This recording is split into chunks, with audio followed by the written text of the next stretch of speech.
Evening, everybody. Wow, good evening, everybody. We're not virtual, so you can reply and I will hear you. It's really nice to be in what I consider to be a full house. Virtually every seat is occupied, and that's really good to see. And I also want to take a moment to greet the audience, many of you who are joining us online. It is an absolute pleasure to be gathered here together today. My name is Christine Mundo, and I'll be steering the conversation for us. I like to say I hail from the great Zimbabwe, and I'll be moderating today's conversation. As we sit here today, I can imagine that many of us are thinking about what's going on not very far away from where we are. A few thousand kilometers away, a war is raging. A country has been invaded. And from a journalistic perspective, it's been one of those things that I never thought I would be doing in 2022, reporting on a war in Europe. But nonetheless, it's come to our doorstep. Some of us might have already encountered some refugees, Ukrainian refugees who have come seeking shelter. And it's nice to know that they've been given a welcome in a city like Berlin. But today, despite all that's going on, we have a good story to tell here today. And that good story to tell is that there is a sense of newness in the air. I don't know about you, but I love a new thing. And we have a new government here in Germany. And perhaps that means a new policy towards Germany and Africa. How this European superpower and this continent packed with potential are going to be engaging further. Over the last decade, we have seen this relationship deepen. We've seen more ties, and I can certainly look forward to seeing more of that. But what is it going to look like? And that's essentially why we're gathered here today. We've been brought together by the Global Perspectives Initiative, and those who are closer to the organization will tell you a little bit more about what today is about. But I just wanted to highlight that this is about a report that they've put together. They've gone out to consult with decision makers, influencers on the continent who've weighed in about how we can improve this relationship. We keep talking about being in the post-colonial era, but is our engagement post-colonial? Have we evolved? Have our relations evolved? And beyond Germany's relationship, bilateral relationship with the continent, what can Germany's leadership role be at the European Union level?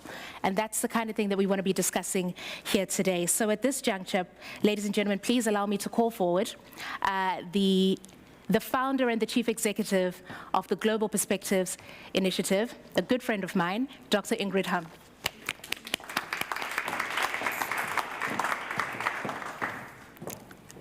Yeah, good evening, everybody, dear State Secretary, Excellency, dear Faten and Youssef, all guests, a very warm welcome here in Berlin. The launch of our study, you talked already about it, Christine, sorry, is on the African perspective on our development and our African politics here in Europe and in Germany. This study is part of a bigger program. The program is called the Africa Roundtable. We do conferences. We bring together leading representatives from Africa and from Germany. But research is a major column of the whole endeavor because we want to know what we are talking about and we want to spread the messages all over the place. So the Africa Roundtable program is about changing our mindsets, changing the narrative, and changing the ideas and pictures we have about Africa.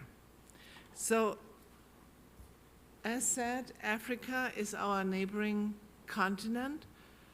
When you are in Spain, at the south tip of Spain, it's extremely narrow, 14 kilometers, less than from here to Potsdam. So it's really our neighbor. And so short the distance is, sometimes so broad is our mindset distance in between. We talk not too often to our colleagues from the other continent. and we used to talk about Africa much more than to talk about with Africa.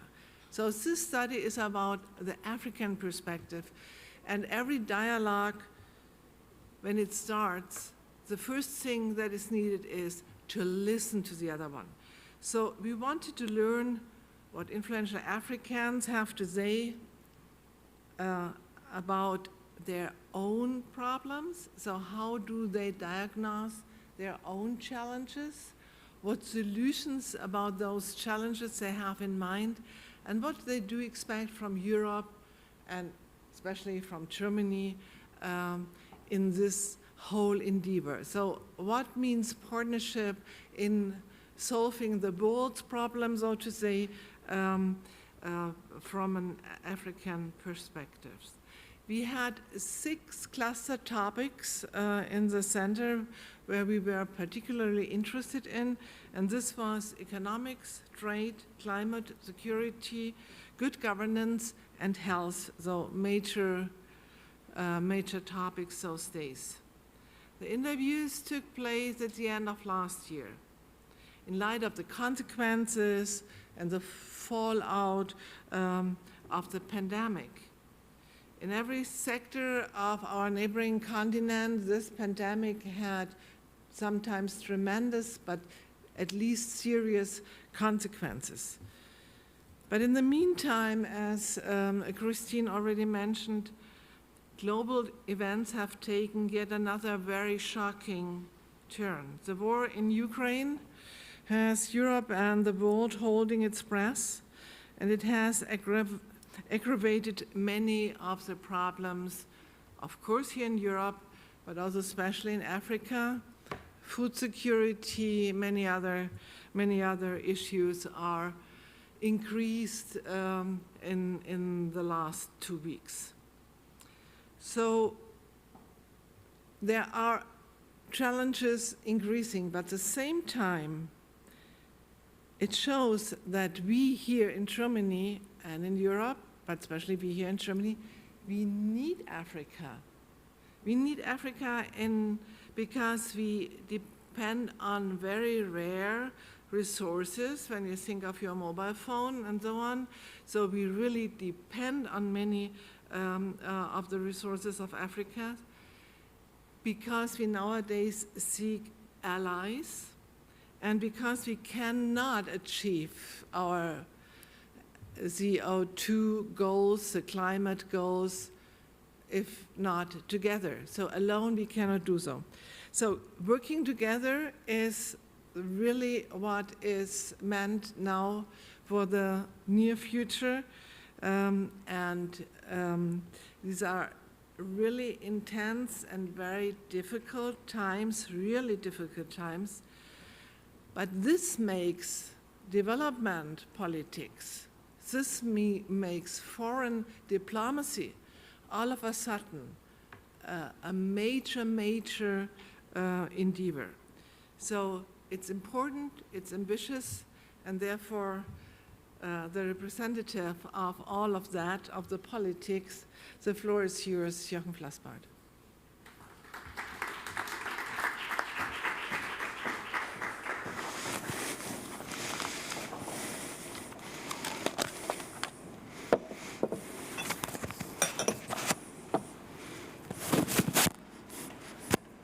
To organize myself.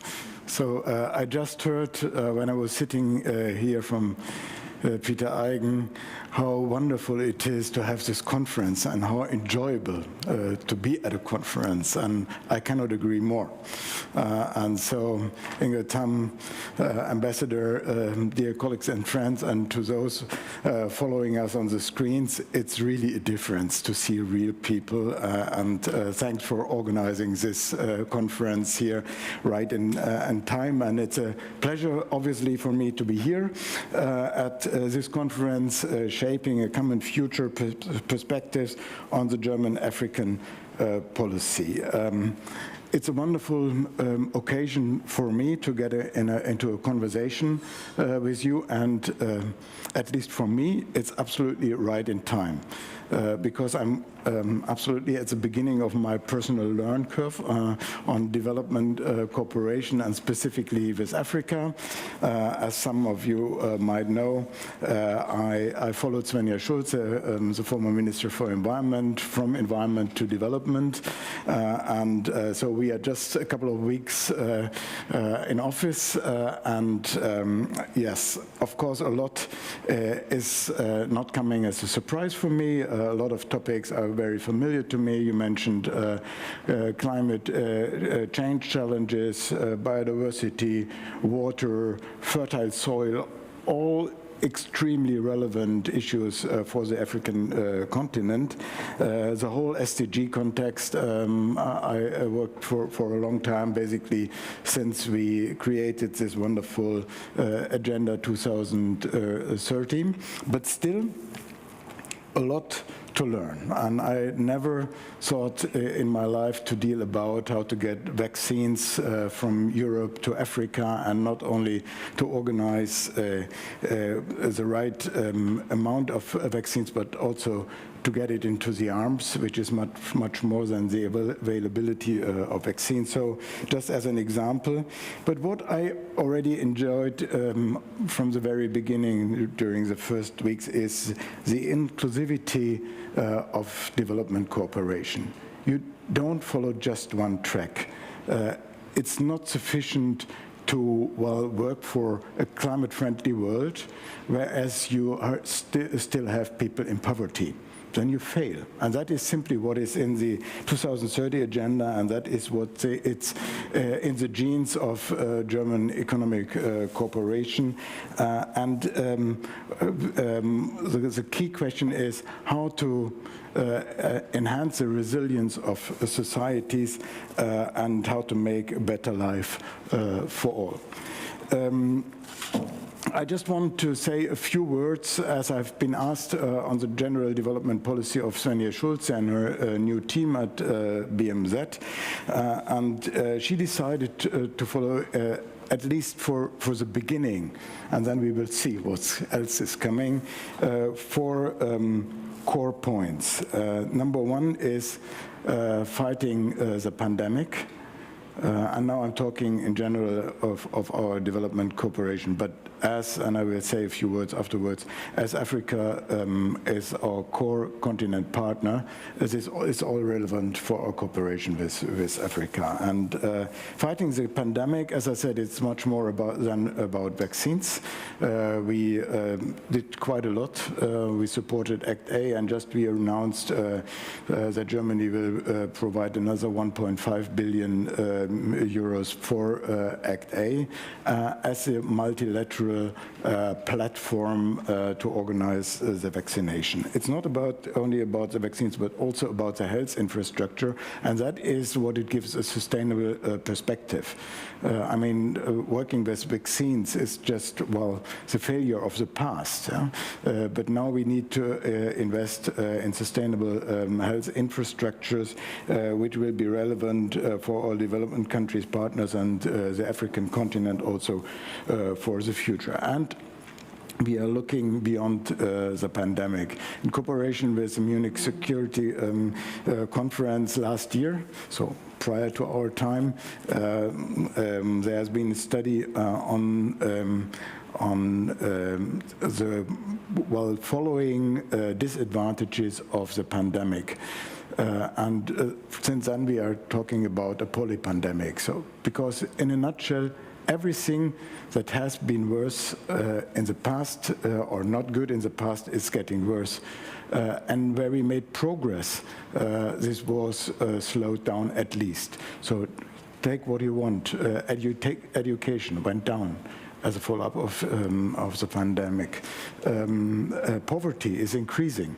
At the same time, by the way, the richest getting richer also during the pandemic. Hunger is increasing. Violence against women and kids is increasing. Attacks to human rights are increasing, all in the shadow of the pandemic. So it's much more than the health issue we are looking at. The second point is reducing hunger and poverty.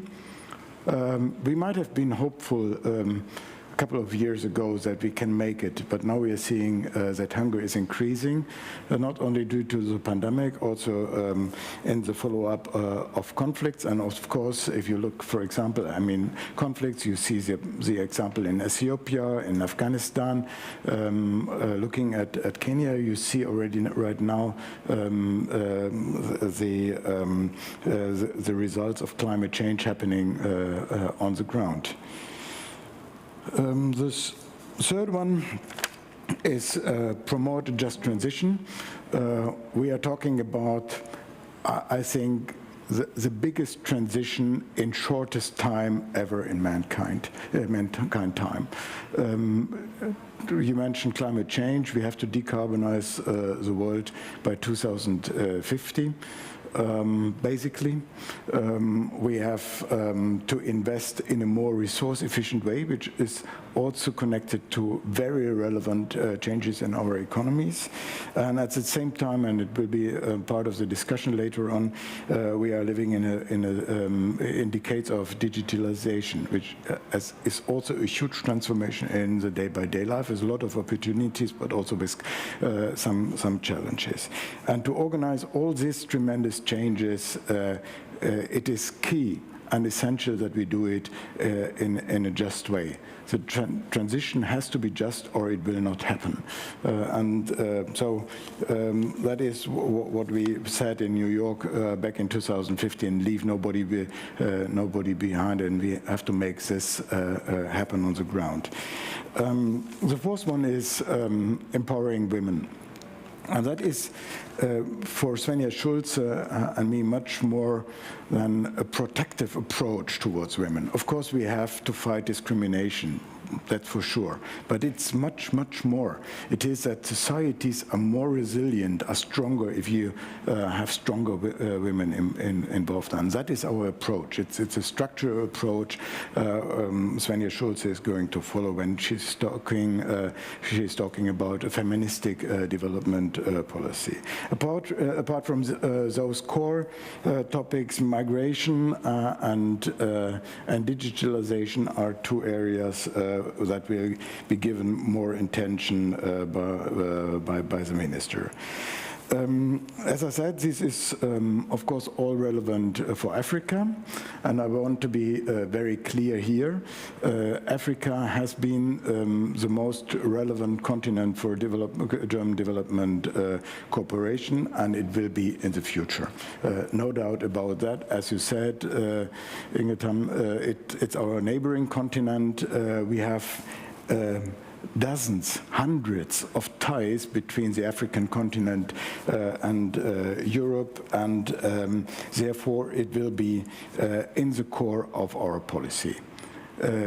But it's not exclusively. Of course, we will also look more to Asia, to Latin America, and we want to connect it to multilateral approaches. Svenja and I, we are coming from multilateralism. Environment policy is nothing without multilateralism. So when we started advocating and saying it in each and every internal discussion in BMZ, some thought, well, will they move away from bilateral cooperation to multilateralism? By no means. Of course, it stays relevant, but we need to make more out of it, because at the end, we need the multilateral approaches to address the global challenges. A lot of them on the continent, sitting on the African continent, when I'm talking about challenges and problems, but they are not exclusively African problems and challenges. At the end, they are European and global challenges as well. If we don't find answers, appropriate answers for the African continent, we will be confronted with the results of a failure in Africa, also in our own countries. And that is what we want to highlight. Our approach has nothing to do with generosity. That's a completely wrong approach. It has a lot to do with solidarity, yes, and it has to do with solving problems and challenges of our common future in a mutual way. Inside our ministry, we just started the kickoff of a process to refresh our African strategy, the German African BMZ strategy. It's not that we have to reinvent the wheel. But we want to have a closer look into the BMZ policy towards Africa. And it was just a couple of days in office when I read in the Taz, Tageszeitung, an essay by Dominic Johnson saying that basically everything is wrong what Germany is doing towards Africa. I doubt that he is right, but at least there are some voices, and we want to listen to those voices. What are we doing wrong, and what are we doing right? Where do we have to reshape our African policy? And one basic approach is we want to do it on an equal footing, and that is connected that it is nothing to do. We don't need to get thank yous because there is no reason for a thank you. We want to develop mutual strategies.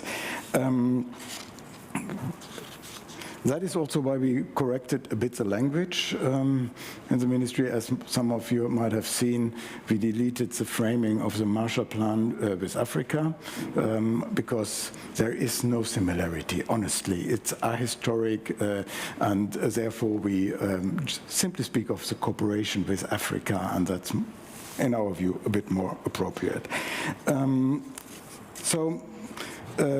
We see that there are many problems and challenges, but of course there are also opportunities. And you spoke about the resources in Africa. And this is relevant. It's an asset. And if we find ways to make use out of these resources in a sustainable way, respecting human rights, respecting workers' rights, then this is something Africa can make a lot out of it, and Europe will profit from it, but not in a way that we are sucking out the resources. That was when the moderator spoke about post-colonialism. If we do it in the right way, Africa and Europe and others can benefit from it.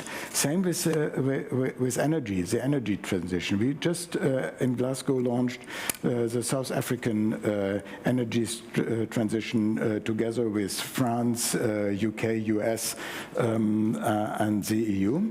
And that is something where we want to showcase how to get out of a fossil world in a just way into a new renewable way. And that is also linked, and it's a very tricky issue. What can Africa, in energy terms, provide for Europe, for Germany? And of course, you can think about green hydrogen. But our approach is, first, we need to transform the African energy system. We cannot, and we must not, decarbonize our economy and at the same time organizing lock-ins in partnering countries in Africa. That would not be a just way. And that is basically the way we want to address it. When I talked about a new Africa strategy, we will start, of course, with internal discussions, but we will reach out to experts like you. We will be inclusive. We will discuss it with other ministry. And of course, we will discuss it with our African partners and hopefully get something out of it that Dominic Johnson in the Taz can say, not everything is wrong. Thanks a lot.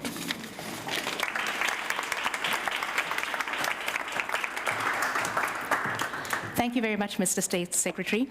At this juncture, I would like to invite the person, or one of the people who's really been at the forefront of putting this report together. This is really one of the best things I have read all year, and I really do encourage you all to get yourself a copy of this. To the audience joining us online, if you go to the GPI website, you can get a soft copy. It is worth all the trouble you will go through to get it, I promise. But I just do want to invite Nora Kiefer up now. She is from the GPI. She is the project lead of the Africa Roundtable, and they've done the formidable work, the onerous work of going out and finding the right voices, collating those opinions and just giving it to us in a very digestible format. So Nora, come up and say a few words. And while you're coming up, can you please congratulate her for this wonderful effort. Thanks, Christine, for the very kind introduction. Good evening, everybody. Pleasure to see you all here and online for the launch of our GPInsight study. My name is Nora Kiefer. I'm the co-author of the study, and I will present some key insights tonight with you. Let me begin by providing a quick overview of the study's purpose, the methodology, its participants, and then we get to the key takeaways. First, on the why. What is the study's purpose? In accordance with our CEO, Ingrid Hamm, just explained, we at GPI believe that there's a distinct lack of African voices in the conversation about European policy towards Africa. As we are based in Berlin, we are especially interested in German Africa policy. Now, onto the how, our methodology. We had the pleasure to work together with the Allensbach Institute, and together with them we developed an interview guide that posed questions about Africa's biggest challenges, how Africa's potential can be harnessed, and most importantly, Africa's perspectives for Germany's new government. Using this approach, we at GPI interviewed 16 experts across the continent. 2 of them are here tonight. We're very happy about that. And out of these 16 interviews resulted 160 pages of transcript that the Allensbach Institute synthesized into an analysis. My colleague Nika Weidemeyer and I summarized these key findings resulting in the report you're just holding in your hands. On the who. The interviews consist of 16 thought leaders and decision makers who were carefully selected to be representative of different African regions and countries. You can find the short CVs of the 8 men and 8 women in the study. So now, without further ado, on to the results. The challenges, as well as the opportunities the continent is facing, can be clustered in 6 main areas. To give you a sense of our findings, I'll quickly summarize some of the key insights from each cluster. Firstly, economy and employment. Many experts see the jobless growth of African economies as a key issue, especially the lack of jobs and opportunities for young people. In order to create jobs, the experts identify the international and African private sector as principal actors. Therefore, investments are key. Europe, and especially Germany, must create investment-friendly conditions and government protection programs for its businesses. Secondly, on trade and economic integration. The high tariffs for African import products into Europe, as well as European agriculture subsidies, are criticized by the experts. As a way forward, trade barriers must be removed in Europe, but also within Africa. The African Continental Free Trade Area is therefore key and needs to be supported internationally. Importantly, and maybe Faten Aggad is going to talk about that later, Europe should be cautious that its plan to price carbon as part of the European Green Deal does not make access for African products into European markets even more difficult. Thirdly, on climate and environment. Our experts call out a fundamental injustice. Africa contributes to less than 4% of global greenhouse gas emissions, but suffers massively from the consequences of climate change. They request compensation payments from emitters in the global north. Also, the expansion of energy, especially renewable energy, should not come at the expense of economic growth. Technology transfer to find alternative sources is one way forward in that regard. Fourthly, on peace and security. The causes of conflicts are complex. Prospects on the ground are needed that involve the local population. Experts warn of the sole use and focus of security policies. To get the buy-in of actors on the ground, joint development strategies need to be identified. Another suggestion that I personally heard for the very first time is that Germany could use its political capital that it has built in recent years to act as a mediator in conflicts in African countries. Fifthly, on good governance and democratization. The issue of the rise of authoritarian structures around the world and also in Africa divide the experts. Some argue that demands for rule of law and democratization can only come from within the country itself. However, others explain that in certain instances, conditions can provide effective incentives for governments to implement reforms. They agree that external partners should primarily support civil societies on the ground to create context-specific solutions. Sixthly, last but not least, on COVID-19 health and research. COVID-19 is, as we all have noticed, a very big wake-up call. Pandemics can be only fought and won globally.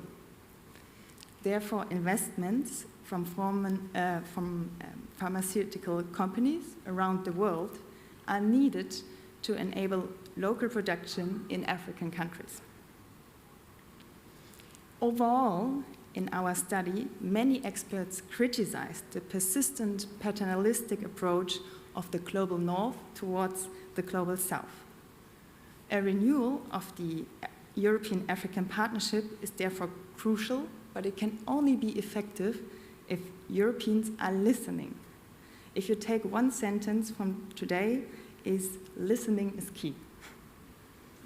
And to the German government, the experts ask for a revision of the Africa policy because action needs to happen faster.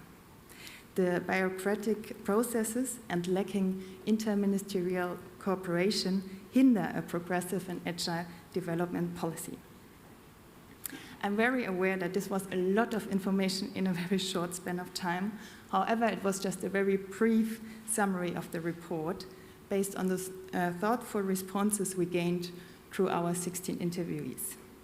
Now I'd like to turn to the discussion and delve into the topics and also hear the perspectives from you, our audience. So I'm eager to listen to you, Faten Aggad and Dr. Youssef Travaly, as well as State Secretary Jochen Flasbarth in the discussion. Thank you very much.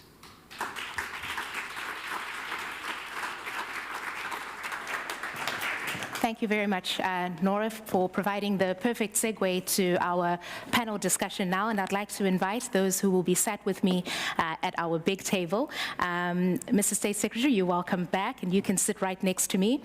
Of course, he needs no more introduction. He is the State Secretary at the Federal Ministry for Economic Cooperation and Development.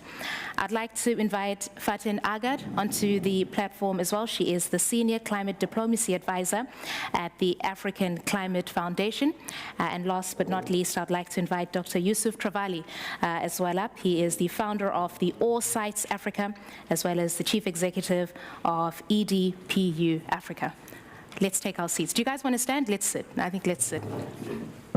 We can take our seats. And while we're here, I just want to point out to our online audience that you can participate by sending us questions.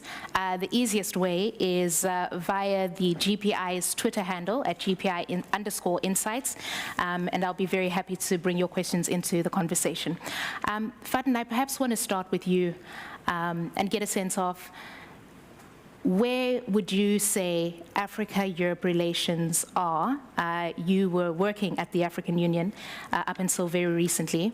How would you characterize the relationship between Africa and Europe now? And if you want to, you can zero in on Germany specifically as well. Thank you very much, Christine. And let me first thank GPI for the invitation and for the study. And it's an honor to engage with you, Mr. State Secretary. Perhaps just to start on a good note, not that the rest will not be positive, but one of the points that I really would like and insist on highlighting is that we were relatively positive. I mean, in line also with what Nora said on the key message from Africa, I mean, to go back to your question, Christine, is to listen. And when the coalition agreement came out, so at least on climate change-related issues, which, as you would know, highly sensitive at the moment in Africa, the key sentence there was, we intend to listen. And that was rather refreshing in a sense that it was not prescriptive, it was not normative. It was a sign that Germany would like to recognize that there are questions, that there are concerns, and that there's a need for collective engagement to find a solution. So, I mean, in terms, very briefly, and then I would like perhaps to highlight some of the more important, perhaps pressing issues, is that if one looks at the moment at Europe-Africa relations, and we just concluded an African Union, European Union summit a couple of weeks ago, I would say there were two key messages, really. The one is the need to listen and engage based on equal footing. And the second one is the importance of delivering on promises, delivering on what has been agreed, and certainly in a situation where there is a very fast-changing international landscape in every single sense of the world, there is a need, certainly from the African side, to have a bit more clarity and perhaps a greater sense of realism in terms of what can we concretely do between the two continents. I think there is a sense that we need to avoid big statements and big announcements, including very big amounts that frankly have been questioned, certainly from the African side.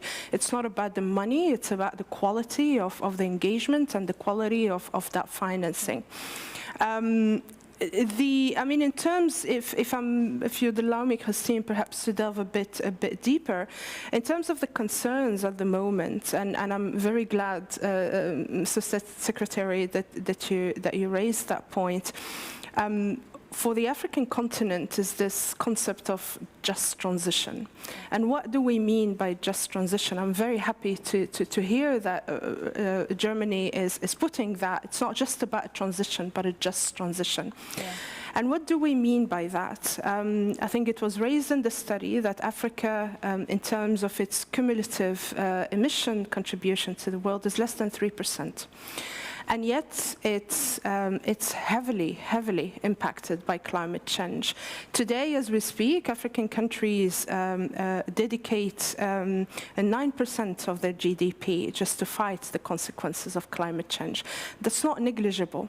And this is in a situation today where we have the fiscal space really contracting because of the COVID repercussions, with major challenges moving forward.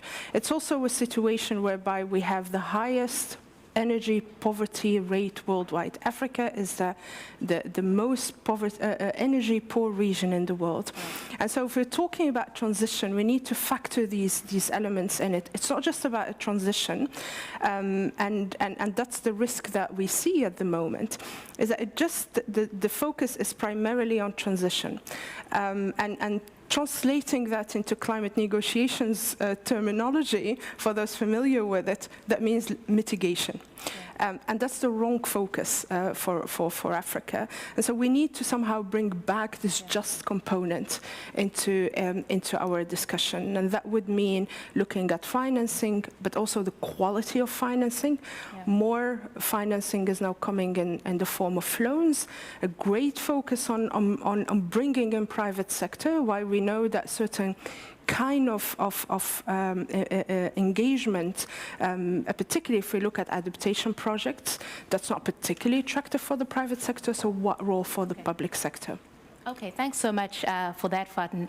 And yeah, that's a big one, the issue about the transition.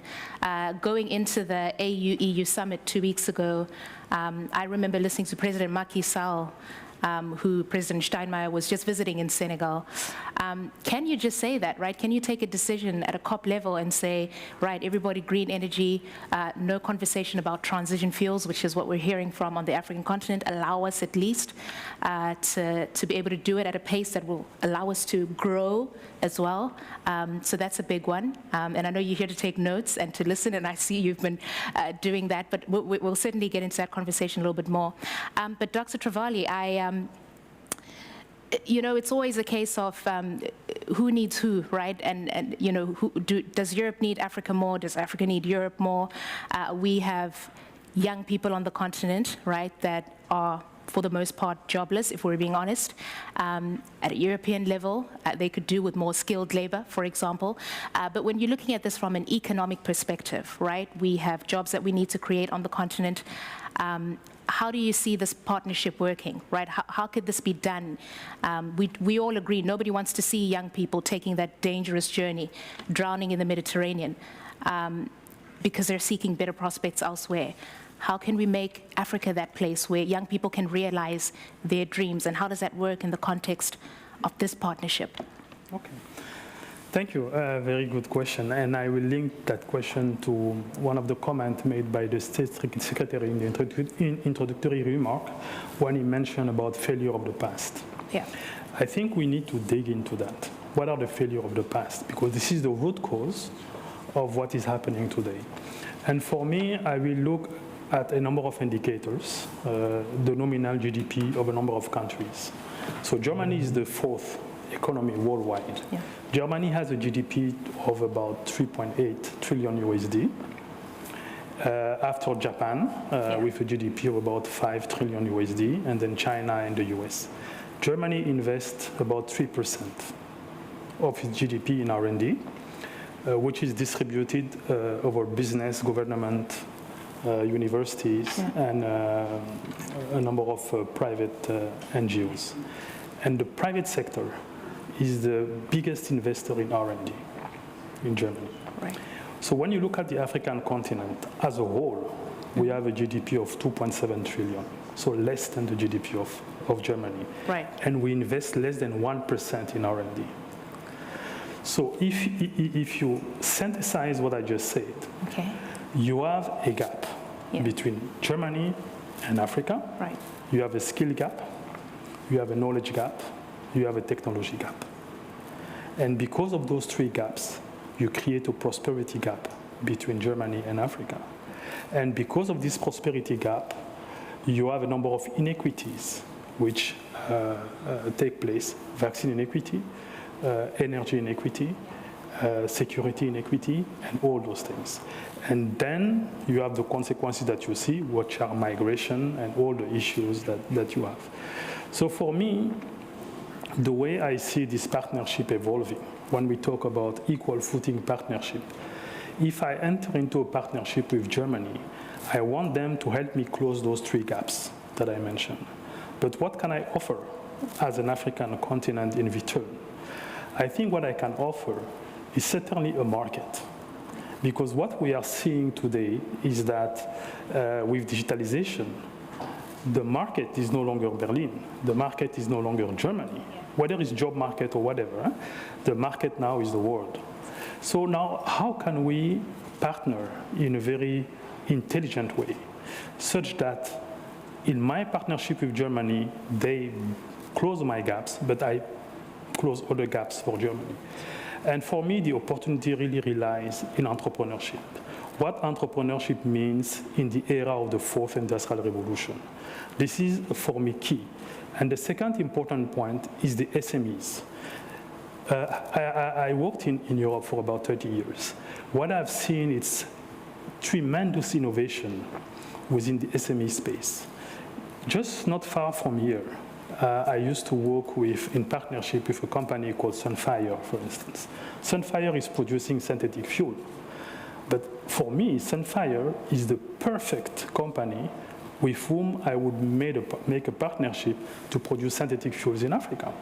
Because all the ingredients are there, and the market is there. The policy framework is still kind of relaxed to enable the synthetic fuel to really reach the market. And you have the same thing with Audi. Audi, in 2014, since 2014, has a full fleet of cars running on synthetic fuel. They call it the EE fuels. And for me, those are opportunities for very smart partnership between the continent. So it's really, I would say, redefining this concept of entrepreneurship in the framework of the fourth industrial revolution and how we can leverage from the innovative SMEs that you have today in Germany to really leapfrog. Because to close the three gaps, if we have to find solutions, there are short-term solutions, medium-term solutions, long-term solutions. So you will tell me, invest more in R&D. But investing more in R&D means an increase in GDP, then an increase in percentage of GDP to invest in R&D. So we are talking about a long-term solution. But short-term solution is this type of partnership, well thought. And for me, this type of partnership, I already gave them a name. For me, it's what I call circular innovation. So basically, we establish a kind of innovation model between the two continents where we take what's best here, what we can offer there, and we go to new market. And then after scaling up in Africa, we can scale up somewhere else. I mean, a lot of this comes down to perception. And I know that the perception about Africa, what it looks like, what it is still very much skewed. And much of that is the fault of the media, how we portray what Africa is. And so much so that many people in private sector, in a country like Germany, have this idea that Africa is not a very attractive place to do investment. In fact, I remember when there was the Compact with Africa program under the stewardship of former Chancellor Angela Merkel, there was this admission that it's just easier to go to places that we know already, Asia, for example. We don't dare go to a place that we don't know, Africa, especially a place that we don't quite understand. How do you think we can fix that problem, Mr. State Secretary, so that we can see more initiative from the German private sector going onto the continent and realizing this potential that we've been hearing from Youssef?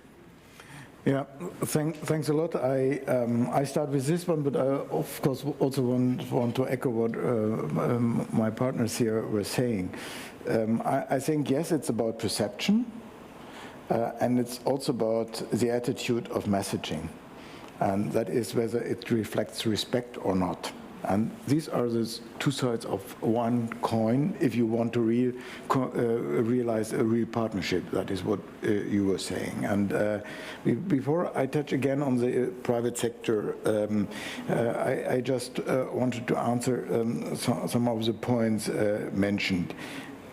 I would disagree that announcement are not valid. I can tell you, in my experience, first you need an announcement, hopefully by the chancellor or someone powerful. Then you can work on that. That was when we started with climate finance in Germany to enhance climate finance for developing countries. It was back in 2014 when we convinced the Chancellor, Merkel at that time, to double the climate finance, the German climate finance for developing partners from 2 to 4 billion budget euros. Of course, first it was an announcement, but I can tell you we were always in the neck of the finance minister saying, look, the chancellor said It's a promise in public to the global audience. So yes, it is not all to have an announcement. You have to follow up, and you need to have a critical NGO and media community to insist that the announcements will be realized, but they are at the beginning very important. And then we have to follow up on them, and I cannot agree more to what you said. It's not only about the finance itself, be it climate finance, be it health finance, whatever. It is also the quality. And number one is the ratio between loans and grants. It's absolutely essential. I'm not saying anything about loans, and we have a lot of partnering countries where loans are exactly the right instrument. And you have more than that. You have guarantees and all first losses, you name it. Huh? But there are some partners around who, what should an over-indebted country do with a loan? Honestly. Therefore, we need a significant ratio of grants. And I don't want to talk about other countries, but if you look deeper into it, into donor countries, you will see significant differences between countries from the north, donor countries, if you look at the ratio of grants and loans. I don't want to name them, but I know them all. And the second is now, if you go into the climate finance, yes, there is a tension between mitigation and adaptation. And I worked for the 100 billion delivery plan for Alok Sharma, the UK president, the co-president, together with Jonathan Wilkinson from Canada. I think we need to address both, because if we want to reach the 1.5 degrees, you have to have still a focus on mitigation. But of course, it's not enough. We need to enhance the adaptation finance. The truth is, if we want to catch up on the 100 billion, most of the countries will go for mitigation to speed up, because it has a leverage factor for the private sector. So we have to be real about what can happen during the next 2 and 3 years and what needs to happen until 2030 and on. And then I have not spoken about loss and damage, which will be an essential issue in Sharm el-Sheikh in Egypt. Now to the private sector. I mean, even if we were in a position to pay the whole transformation with budgetary money, it would be wrong in my conviction. We need to make the transformative, the green, the smart business case, the normal one, the new normal one. Then we are on the right track. And that you can only create with partnerships. And as you rightly said, Africa is not just a market. If you can't establish a partnership just having one demandeur and one supplier, it will not work.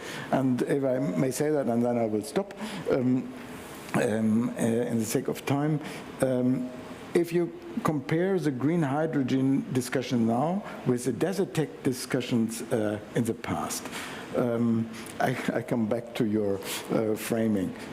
Desert tech was colonial, post-colonial, but maybe colonial, because it was just electricity produced in the north of Africa and pumped to Europe without creating any substantial economic benefit for the providing region. That's different with the green hydrogen, where you can organize a whole supply chain and a lot of benefits also in the partnering countries. Still, you have to look into the details. There are some countries that will need the electricity for energy for all, and some for the transformation, and some for export reasons. I want to stay on the trade theme, and I want to get your views, Youssef, on the trade policy, because it appears that there are some easy fixes in certain areas. We've seen a sea change in German policy in response to the Ukrainian invasion, or Russia's invasion of Ukraine. So it is possible for some of these policies that have been in place for decades to change. We've seen that. We just need the willingness. But I mean, when you see tomato farmers in Ghana, right, losing out on business because they cannot compete with the European dumps, the food dumps, these cheap food imports from Europe. factories closing where they were processing tomatoes, Ghanaians having to eat tomatoes grown in Italy when there are perfect conditions to grow tomatoes in Ghana, right? So how much of a difference would it make, Youssef, if some of these policies, right, before you've taken out a cent, just adjusting some policies there, how much of a difference could that make? I think, so basically, if I take the case of the pandemic, what the pandemic has shown is the need to focus on shorter supply chain. So it has raised the awareness of at least the need to develop those local supply chain, which means it's important. It's important for in terms of food security, because we have seen that with the breakdown of supply chains, a number of countries that have been relying on the import and export of food, they have been in trouble. So that's one thing. The second thing that would be important, but that's more drastic, is that we need to develop some more economic intelligence around those value chain. For instance, in the African continent, we don't have a number of platforms, digital platforms, where you can really connect all the actors of, it's coming, huh? All the actors of supply chain for, let's say, mangoes, for tomatoes, and for coffee, and so on, to be more strategic going forward about the impact of those local supply chains. The idea of bringing, let's say, big international, let's say, suppliers on the continent, this is more like a strategic discussion that must happen to protect those local producers. But the main issue I see is that there is no deliberate strategy around that. So what I hope is that with all the awareness raising that happened during the pandemic, there will be more deliberate action to really develop and strengthen those local supply chains. Yeah, that's right. Faten, if I can rope you in here on the conversation around multilateralism, we heard the State Secretary say he's a big fan of that, but Africa's voice appears to be missing in many of these multilateral organizations, right? Or we have a limited voice at the WTO, at the IMF, at the UN Security Council. Could Germany's leadership, the political capital that we heard about, change that?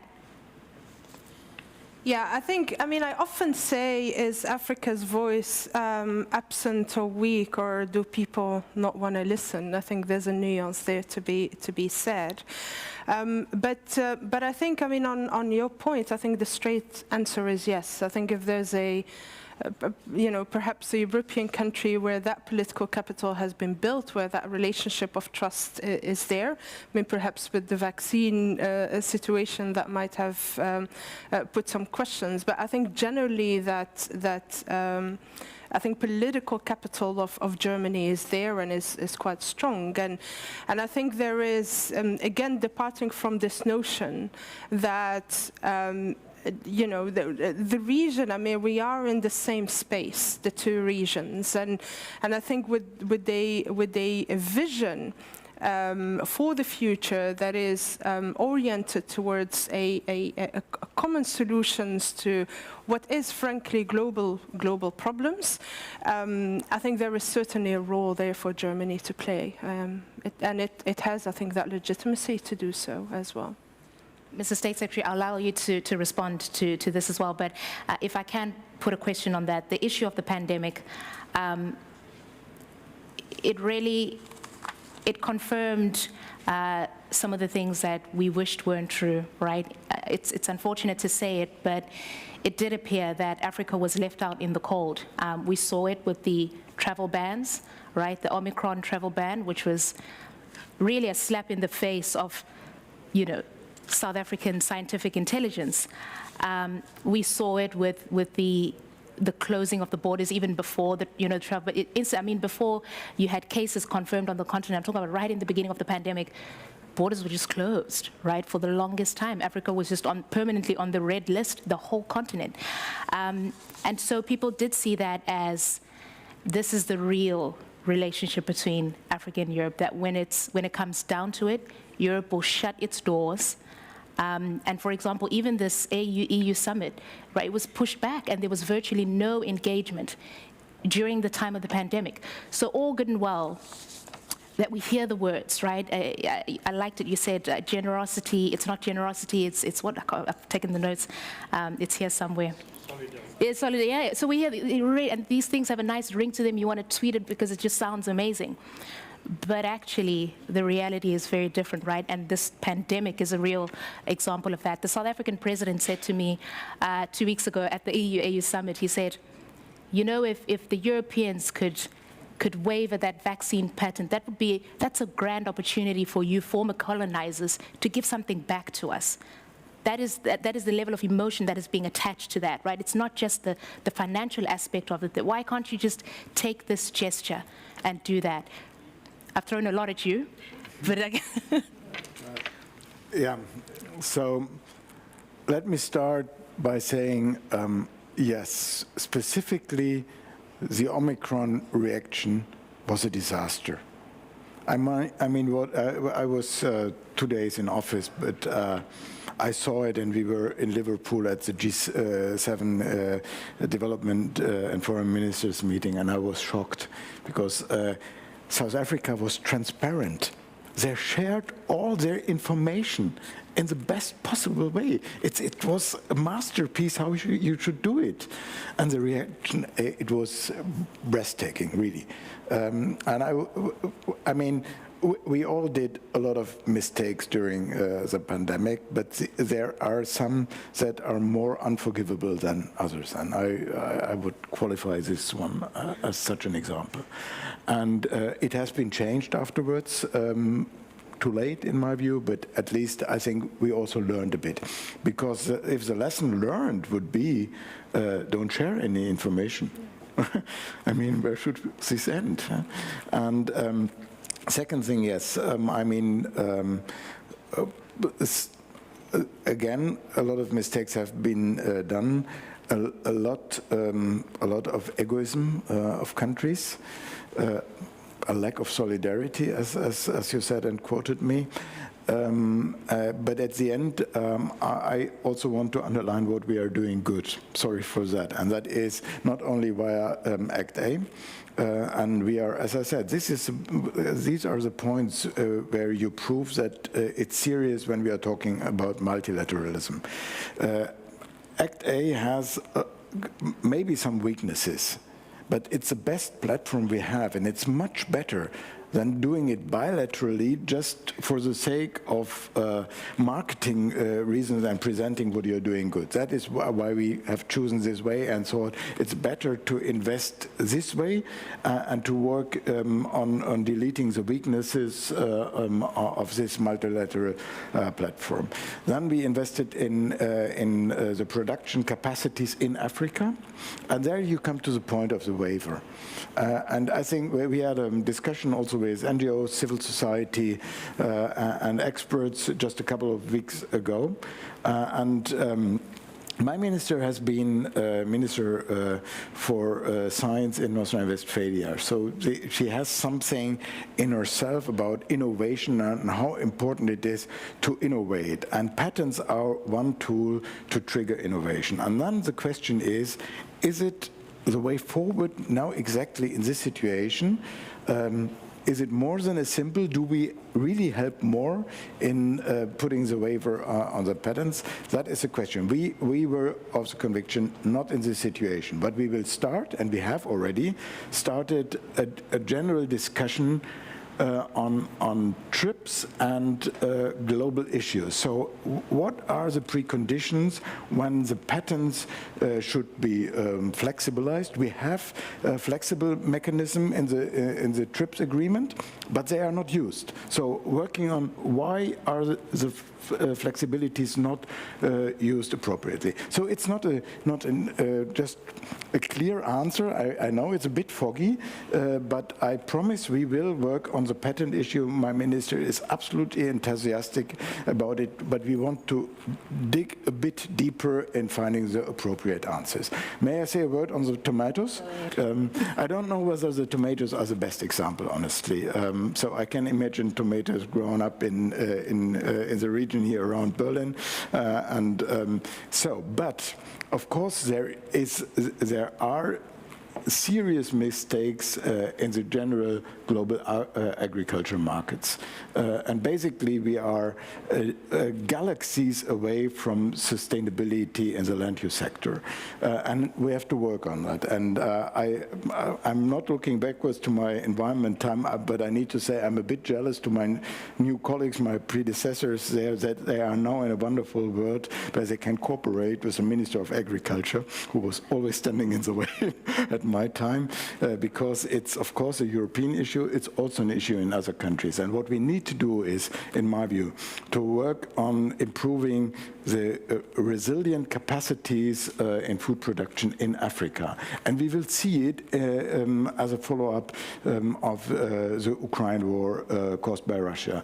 I've just traveled to Egypt 10 days ago, and once you visited a country, you are more open to get information about that. And I learned 80% of the crops are coming from Ukraine to Egypt are imported from Ukraine or Russia. You know what that means, and it's not the only country, it's just one example. So we have to enhance the capacity for the production in Africa, and of course being an equal footing partner for exports to other countries, and we have some weaknesses in the European markets, as we do have in the US market and elsewhere. Okay, I just want to say, do we have any questions in the audience? Okay, let's do that now. But if you will allow me, just before you do that, Faten, I just want you to talk about women. We heard that this is, of course, on Germany's policy agenda, right? This deliberate effort to invest in women. Can you just say a few words about that? Just, I mean, as an African woman. Yeah, I mean, Germany is obviously not the first country that has what is the correct word? A feminine foreign policy. I think that's the word. I think my only point perhaps is that yes, certainly I think, you know, there is a need to introduce that gender lens, but I think the State Secretary said it well earlier. It's not just an instrumental kind of labeling, but it's about how do we engage women. And I think it goes back to me, it's beyond the label. It's about the very fundamental policy-related choices. You were speaking earlier, Christine, about agriculture. Agriculture in Africa predominantly employs women.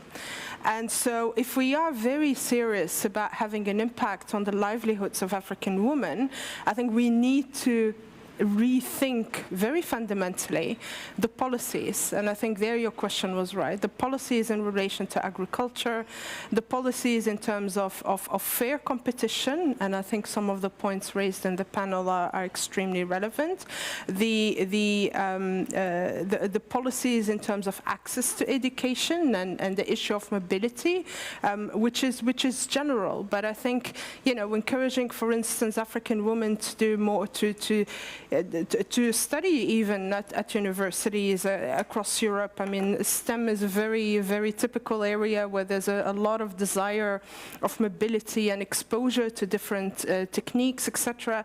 So I think you know, if we speak of women, I think we need to speak very much of the inclusivity aspect of policies to be able to truly move beyond the label. That's right. And your question, please, ma'am. Is it on? Okay, sorry.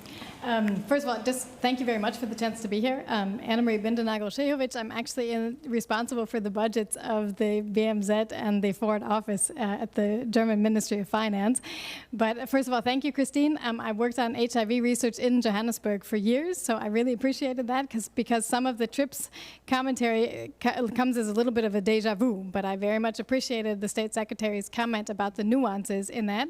And that segues, I have two questions quickly for Youssef. One is, do you think that the Aggad platform will be a new model for the African ability to buy and to coordinate things like buying vaccines? That was the one. The second one, they're brief, was you mentioned the flexibilities, I think, or you said like the loose frameworks for setting up SMEs and entrepreneurship. It's one thing that we deal with a lot, and this segues to my final question into private finance, is that Germany tends to want to bring frameworks, and I've heard a lot of critique from African partners about these frameworks that get imposed, and I wanted to know what you think about balancing the framework versus the flexibility, and Faten, just as a more positive question at the end. Obviously, we also write down in all of our correspondence, we need private finance, and of course, I don't want any budget finance to go into anything, but could you have a couple of examples of where the money would work? We've had this conversation also in the finance ministry, making it quality finance. You know, if we say not just prospectively bringing 6 billion for climate finance by 2025, but if it's 5, but it works, isn't that better, right? So maybe as a final thing, if you could give a couple of examples. Thank you. Okay, that's good. Youssef, we'll start with you and then Faten. Yes, I will start with the question on frameworks. I think we need the frameworks. What I'm saying is that today we don't have the frameworks. So probably it's the right moment to go and to leverage from that, but at the same time to build the framework. A very good example is AI, for artificial intelligence. Today, I think only 2 or 3 African countries have a policy framework for artificial intelligence. And when you look at the map of what is happening across the world, most developed countries have a framework for artificial intelligence. And then you are surprised that African countries, they have no voice in the major event or where people are discussing safeguards, guideline for AI. But if there is no a framework or guideline for AI, how do you want them to participate in those discussions? So we need the framework. But at the same time, we can leapfrog innovation happening in Europe in the space of artificial intelligence, big data, to have some very, let's say, promising startup already hitting the ground in Africa and probably raising the awareness of the need for frameworks. So that's where I see the benefit. The same for green hydrogen, the same for green fuel. The fact that there is no a rigid, well-established framework, it's an opportunity to go hand in hand, so to deploy technology, but at the same time to raise awareness about the need for the framework. So for me, definitely we need the framework, but putting the framework without having people understanding why you are putting in place this framework, why you are talking about safeguard in AI, where you are talking about digital rights and this type of thing is very complicated. But having an example that they can touch and understand why, it's very important. On the question of vaccine, I really go, let's say, I really see much further than that, and I link that to the question of IP and to the gaps that I mentioned at the very beginning, the knowledge, skills, and technology gap. For me, I think the main issue is to close those gaps in order to be able to produce IP and then to really produce vaccine that are contextualized to the country, but based on IP that has been generated in Africa. So I think the coordination mechanism is good. It's a short-term solution, but the long-term solution is really in building IP and in leveraging from that. Where does the money go, Faten, was the question. Where should it go? Very briefly, I mean, the point that we keep on hearing is how difficult it is for these billions that Europe has been announcing to reach the SMEs, micro, small, and medium enterprises even, as I think to go back to the point of Youssef earlier. And the key reason is because of largely a risk aversion in public financing, which is to some degree understandable. But I think it would be extremely useful to look at how that structure is done. How it is done now is that you have funding going to European country level, even development a bank that goes then to a possibly an African Development Bank. That's the most direct way. That goes then to a larger kind of intermediary, and then that looks at, and that's, I mean, the transaction costs. I mean, you're at the Ministry of Finance. You can imagine the transaction costs there. And so I think it's by tweaking some of these structures, but a clear one is certainly, you know, micro and small and medium enterprises, and really thinking about how do we, because I mean, even in Europe, they're really the base of an economy. And if we're serious, I think in Africa, I think that's the kind of focus that we should be having. Okay, I just want to see if we have any more questions coming in. Okay, we have one question there. Bearing in mind, Mr. State Secretary, I know you've got to dash off in about 5 minutes, so let's have that question, and then we'll get some of your closing remarks before. All right, I'll do it as quickly as possible.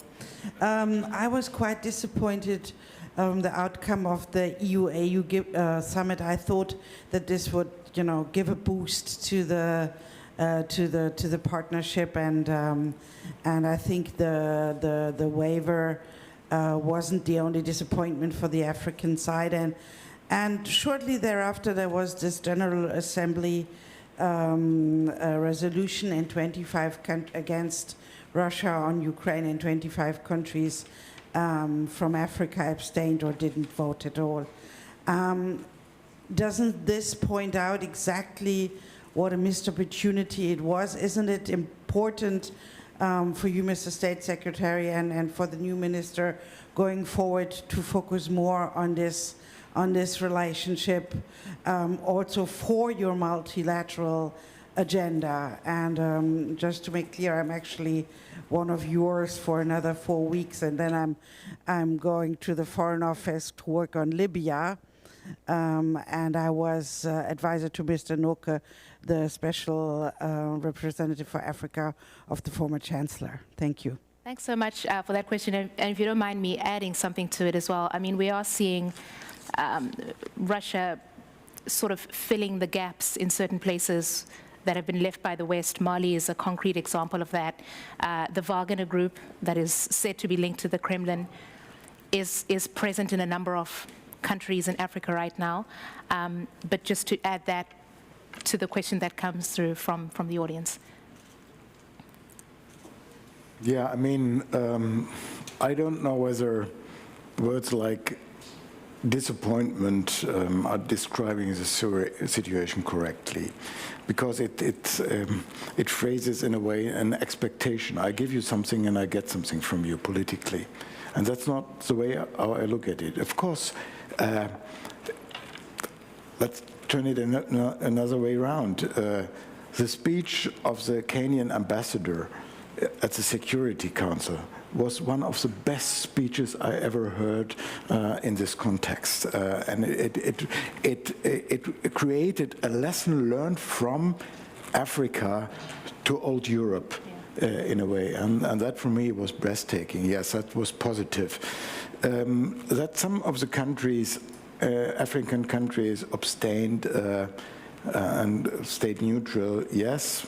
Of course, we would have wished to have a more united African view on that, as the African Union did. But that is also true for other parts of the world. And I don't know what the explanation is that Bolivia abstain in this discussion. I can imagine some of the reasons in Africa. I don't share that, but there are obviously some reasons. And with regard to the presence of Wagner, basically, it's not only Wagner, it's a direct Russian military involvement. Yes, of course, it's worrisome. It didn't start yesterday, and not only a couple of weeks ago in Mali. They were present for a long, long time. Yes, they increased it at the moment, but this shows how fragile we are, not in the Sahel context, but we realize now that there are new sources of fragility. And again, for me, as I'm a Rhineland optimist, we have to insist in speaking, in listening, in discussing, and in convincing each other. And therefore, what you said at the beginning, listening is key. Yes, we have it in our contract. Reading as well. So I will read this, and thanks for having me here. Okay, so is it, you can say your final remarks. That was my final Were those remark. your final remarks? Okay, so thank you so much for that. I know you've got to go now. Can I just see if there is a question on the floor? Okay. Ambassador, was your question directed to Mr. State Secretary? No, not really, but just thank you. Okay, just a word, Mr. State Secretary, from the Ambassador of Zimbabwe before you dash off. Madam Moderator. Thank you, State Secretary. Thank you, Global Perspectives Initiative. I just want to thank you for this initiative. It really indicates that inclusive development starts when we realize that we need to work together, mutually respect each other, and need to be complementing one another. As Africa, we need inclusive development, and we know we have our challenges, and we also have our opportunities, which you can tap into, and together we can build a better globe and a better global village. And we have resources, we don't have technology, but if we come together, we can capacitate one another, and in the end, we will be proud of making a significance on the impact of lives of people in Africa. Thank you so much. Thank you for that. That is Zimbabwe's ambassador to Germany, Ambassador Alice Mashingaidze. All right, you can now really go, Mr. State Secretary. Apologies if you had any questions for him, but I guess these are the people you really want to be listening to today. These are the experts that even the State Secretary came here to listen to. Where was that question, Judith? There it is, okay. Hello, my name is Zagius, and sorry, I'm going slightly back in the discussion about the issue of quality finance. Right. And I just wanted to bring up an observation by Guido Schmidt-Traub, who was the executive director of the United Nations Sustainable Development Solutions Network. That's the correct name of the institution.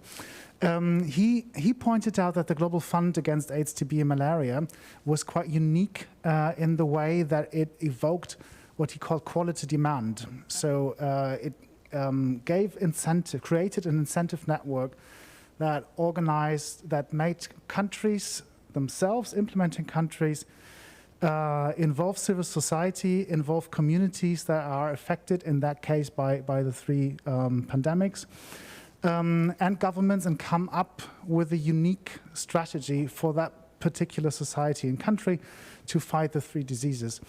And so his point was always that this model of how this the particular finance mechanism of the Global Fund is working is something that could potentially be replicated also for other policy areas, let's say digital transformation, or let's say energy sector or agriculture.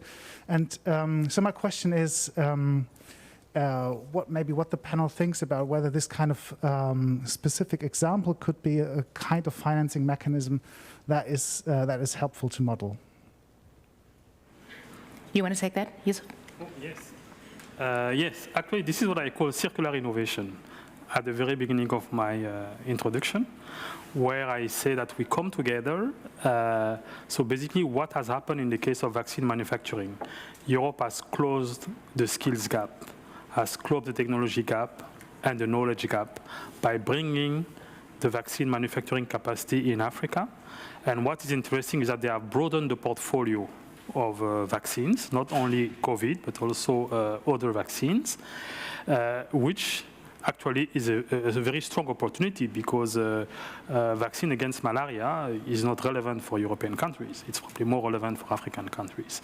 And basically, what I would like to see is the replication of this model.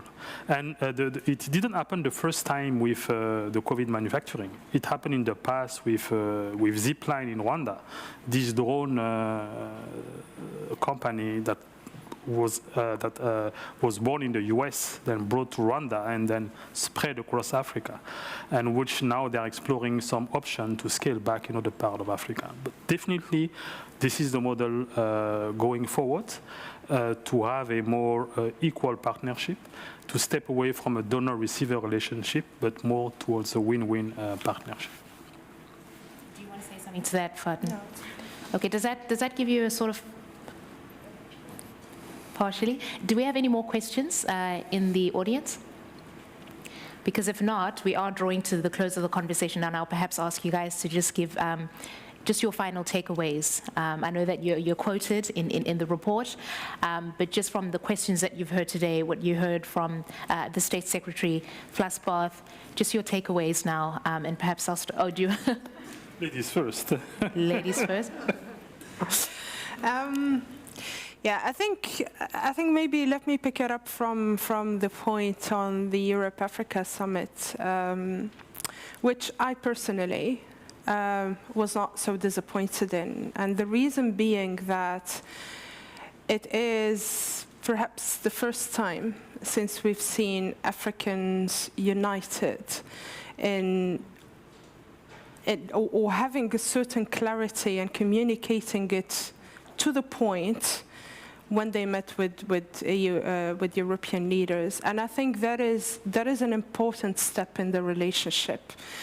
And once that is done, I think we will be able to put a bit more clearly and advance this point that the ambassador also raised, that Africa is not there just for charity, and I think that will increasingly be the case. Europe has equally a lot to gain from Africa, but not based on a relationship that's extractive, but in a relationship of building together. I mean, one of the, we talk a lot about green hydrogen. The highest technical capacity to produce green hydrogen for less than $1.50 per kilo by 2050 will be in Africa.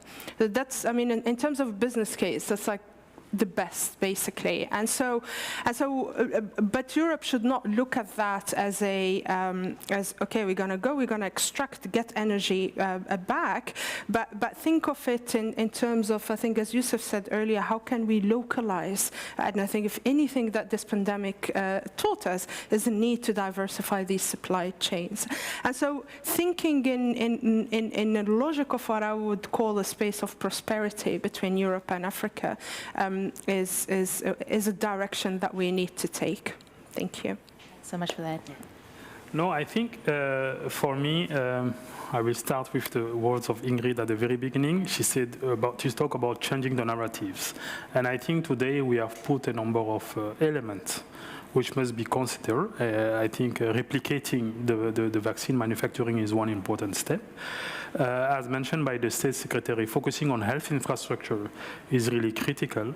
But beyond that, because we diverge a little bit at some point in time, speaking about the Sahel crisis and so on, so peace and security is critical. I think beyond that, I think I'm a strong advocate of the need of foresight for African countries on one hand side, but also on the need for European countries doing foresight, like the OECDs, to involve African countries in the foresight discussion. We had two back-to-back shocks. So the first one was the pandemic. The second one is what is happening between Russia and Ukraine. And actually those shocks, they are impacting the global economy. They're also impacting Africa. But there is no foresight thinking about that. So how do we prepare for future shocks?